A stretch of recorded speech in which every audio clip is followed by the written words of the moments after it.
السلام علیکم پیارے بچوں، کیسے ہیں؟ ہم نے بچوں پچھلے لیکچر میں جو سبق پڑھا تھا اپنی محنت اپنی دولت، اس کا ایک لیکچر ہم نے لیا تھا۔ آج ہم انشاءاللہ اس کا دوسرا لیکچر پڑھیں گے، جو کہ ہو سکتا ہے،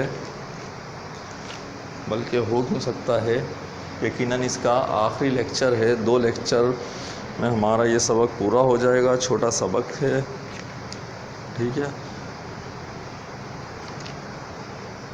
ہم نے جو آخری پڑھا تھا وہ پڑھا تھا، ہر محتاج کی مدد فرماتے لیکن بھیک مانگنے کو پسند نہ فرماتے تھے۔ اب اس سے آگے ہم دوبارہ کنٹینیو کرتے ہیں۔ ایک دفعہ ایک شخص نے آپ صلی اللہ علیہ وسلم سے سوال کیا۔ آپ صلی اللہ علیہ وسلم نے اس سے پوچھا، تمہارے گھر میں کوئی چیز ہے کہ نہیں؟ وہ بولا، میرے پاس ایک کمبل ہے۔ آپ صلی اللہ علیہ وسلم نے اسے کمبل لانے کو کہا۔ وہ کمبل لے آیا تو آپ صلی اللہ علیہ وسلم نے وہ کمبل بیچ دیا۔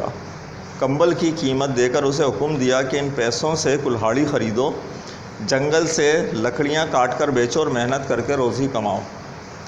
آپ صلی اللہ علیہ وسلم نے بھیک مانگنے کو ذلت قرار دیا۔ ہم دیکھتے ہیں کہ بہت سے لوگ بھیک مانگتے پھرتے ہیں، ان میں کچھ تو واقعی معذور ہوتے ہیں، وہ خیرات کے مستحق ہیں، لیکن کچھ معذور لوگ ایسے بھی ہیں جو ہمت سے کام لیتے ہیں اور اپنی محنت سے روزی کماتے ہیں۔ کئی نابینا لوگ کرسیاں اور ٹوکریاں بنتے ہیں۔ کچھ ایسے نابینا لوگ بھی ہیں جنہوں نے اعلیٰ تعلیم حاصل کی اور اسکولوں اور کالجوں میں پڑھاتے ہیں۔ ایک بچے کا بازو بچپن ہی میں کٹ گیا تھا۔ اس نے ایک ہی ہاتھ سے کام لیا اور علم حاصل کیا اور کالج کا پروفیسر بن گیا۔ ایک بچہ ٹانگوں سے معذور تھا، لیکن اس نے ہمت نہیں ہاری، وہ آج کل کمپیوٹر کا ماہر ہے۔ اس نے کمپیوٹر کا کالج کھول رکھا ہے اور لوگوں کو کمپیوٹر کی تعلیم دیتا ہے۔ ہمیں ایسے لوگوں کی عزت کرنی چاہیے جو محنت سے روزی کماتے ہیں۔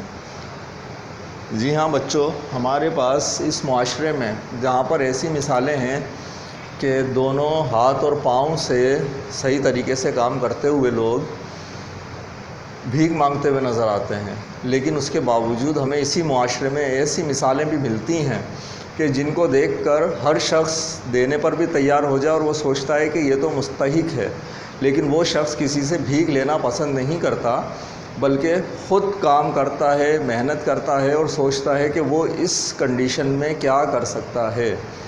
میں خود بھی اپنے طور پر ایسے لوگوں کو جانتا ہوں جن کے دونوں پاؤں بیکار ہیں اور وہ کام کرتے ہیں۔ میں نے انہیں بیٹھ کر، جو ہمارے ہاں ایک مہنگا کام ہوتا ہے اڈے پہ کیا بوتیک مٹیریل اور زردوزی کے یہ جو کام ہوتے ہیں سوٹ پر کڑھائی والے، یہ کام کرتے ہوئے دیکھا ہے۔ ہاتھ سلامت ہیں، کمپیوٹر کا کام بھی کرتے ہوئے دیکھا ہے۔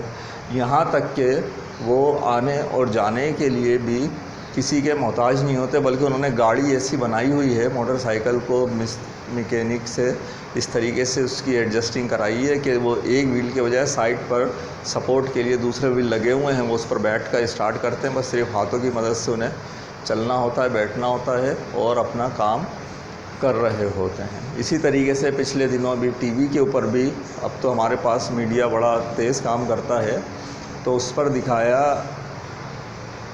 لڑکے تو لڑکے ہیں، لڑکی کو نام مجھے یاد نہیں، دونوں ہاتھوں سے معذور، لیکن پڑھنے لکھنے کا کام کرتے ہوئے دکھایا اور اپنا کام خود کرتے ہوئے دکھایا، کھانا خود پکاتے ہوئے دکھایا، دونوں پاؤں سے ہی کام کرتے ہوئے دکھایا ہے، کسی کی محتاجی نہیں، نہ لکھنے میں، نہ پڑھنے میں، نہ کھانا کھانے میں۔ انسان خود کرنا چاہے اگر، تو دنیا میں کوئی چیز ایسی نہیں ہے جو اسے کم از کم کمانے سے روک سکے۔ یہ ضرور ہوتا ہے وقتی طور پر پریشانی ہو، یہ ضرور ہوتا ہے کہ کم کمائے۔ اس دنیا میں ویسے بھی جو تمام لوگ کام کرتے ہیں، جو اپنے ہاتھ پاؤں سے صحیح ہیں، وہ بھی سب ایک جیسا نہیں کماتے۔ اس میں بالکل صحیح جسمانی طور پر جو صحت مند ہے وہ بھی بہت کم کما رہے ہوتے ہیں، اور کچھ معذور لوگ بھی بہت کما رہے ہوتے ہیں۔ کمانے کا تعلق اس سے نہیں ہے۔ ہاں کمانے کا تعلق آپ کے حلال روزی سے ہے. آپ اچھا کمانا کیا ہے؟ حلال روزی کمانا. اچھے کمانے سے مراد ہرگز یہ نہیں ہے کہ آپ بہت زیادہ پیسے کما رہے ہیں. اگر آپ کم پیسے کما رہے ہیں لیکن حلال روزی کما رہے ہیں، اپنی محنت سے کما رہے ہیں، تو وہ اچھی کمائی ہے. اور دراصل وہی آپ کی دولت ہے، جو اس سبق کا مقصد تھا، اپنی محنت اپنی دولت. صحیح ہے. تو اب ہم بچوں اپنی آج کی کلاس کا کام کریں گے.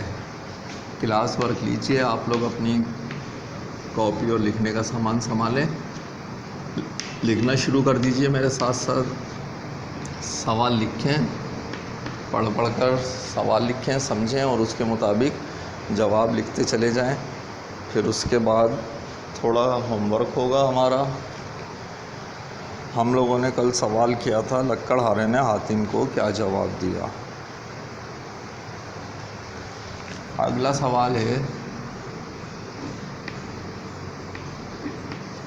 ہمارے نبی صلی اللہ علیہ وآلہ وسلم نے محنت کے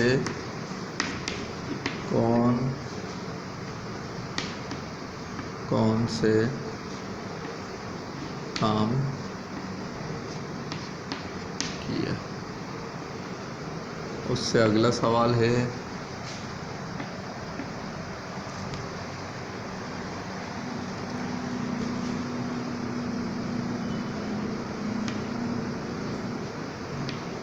محنت کرنا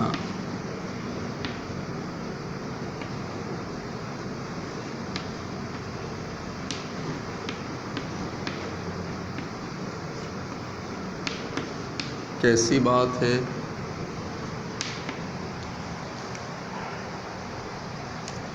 پھر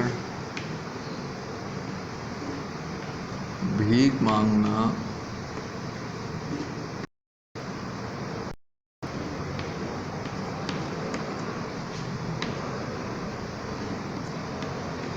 کیسا کام ہے؟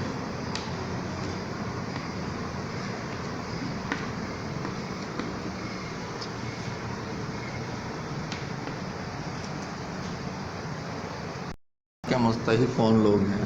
اگلا سوال کیا ہے؟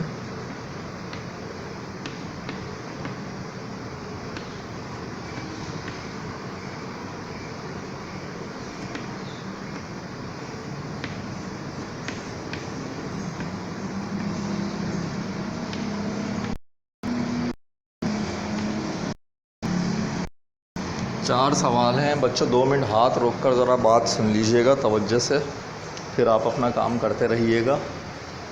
میں آپ کو آخری 2 سوالوں کے بارے میں کچھ بتا دوں.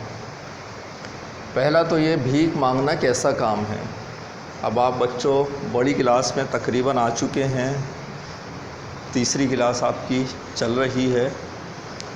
اس سوال کے جواب یہ جو ہوتے ہیں یہ بالکل ایسا نہیں ہے کہ آپ یوں لکھ دیں بھیک مانگنا برا کام ہے، بلکہ اسے ہمیں تھوڑی سی تفصیل لکھنی ہوتی ہے. خود اپنے تئیں جتنا آپ لکھ سکتے ہیں. جواب خود نہیں لکھوا رہے، کیونکہ اگر ہم جواب لکھتے رہیں گے تو آپ کے لکھنے کی صلاحیت پیدا نہیں ہوگی. جبکہ ہمارے اردو کے تو مقاصد میں کیا ہے کہ آپ میں لکھنے کی صلاحیت بھی پیدا ہو. بھیک مانگنا کیسا کام ہے؟ بھیک مانگنا برا کام ہے تو لکھیں گے ہی. پھر آپ اس کی مثالیں بھی دیتے ہیں. بھیک مانگنا برا کام ہے کیونکہ بھیک مانگنے والے کو معاشرہ پسند نہیں کرتا، معاشرے میں بری نظر سے دیکھا جاتا ہے. حضور پاک صلی اللہ علیہ وسلم نے بھی اس فعل کو پسند نہیں فرمایا ہے. آپ صلی اللہ علیہ وسلم حالانکہ ہر سائل کی مدد کرتے تھے، کسی سائل کا سوال رد نہ فرماتے تھے، لیکن اس کے باوجود بھیک مانگنے کو ناپسند فرماتے تھے. اب کتنا سارا ہو گیا، اب اس پہ اور بھی کچھ لکھا جا سکتا ہے، لیکن آپ کا جواب ایسا نہ ہو کہ بھیک مانگنا کیسا کام ہے، بھیک مانگنا برا کام ہے. یہ تو ایسا ہوگا نا جیسے پہلی کلاس کے ہم بچے جو ہوتے ہیں وہ لکھتے ہیں. ٹھیک ہے بچوں؟ اچھا، خیرات کے مستحق کون لوگ ہیں؟ اس میں سمجھ لیجئے کہ خیرات کے مستحق صرف وہ لوگ نہیں ہوتے جو معذور ہوتے ہیں. ہمارے ذہن میں تو جیسے ہی معذور دیکھتے ہیں خیال آتا ہے کہ یہ خیرات کا مستحق ہے.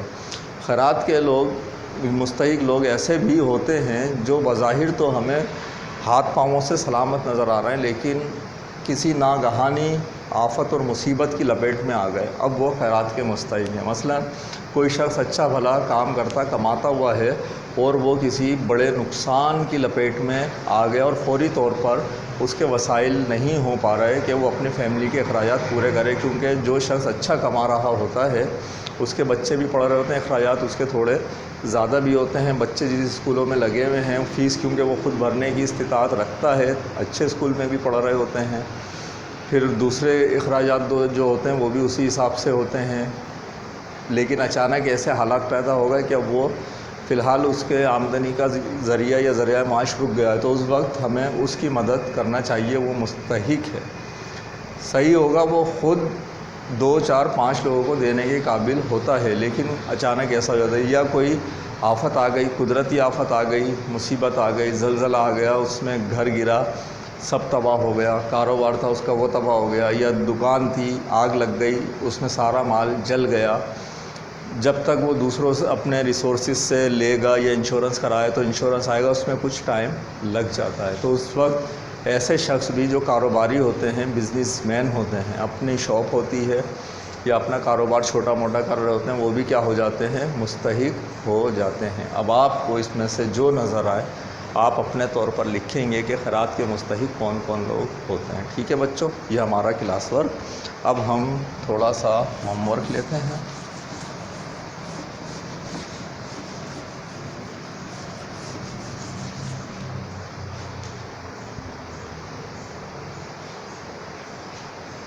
آپ کو کیا کرنا ہے ہوم ورک میں،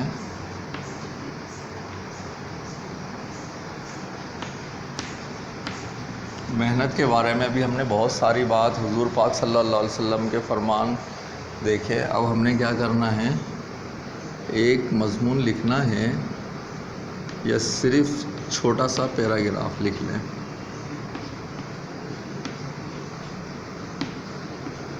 محنت کی عظمت پر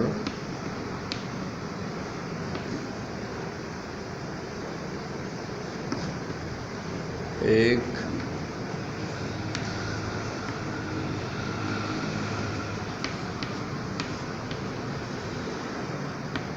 پیراگراف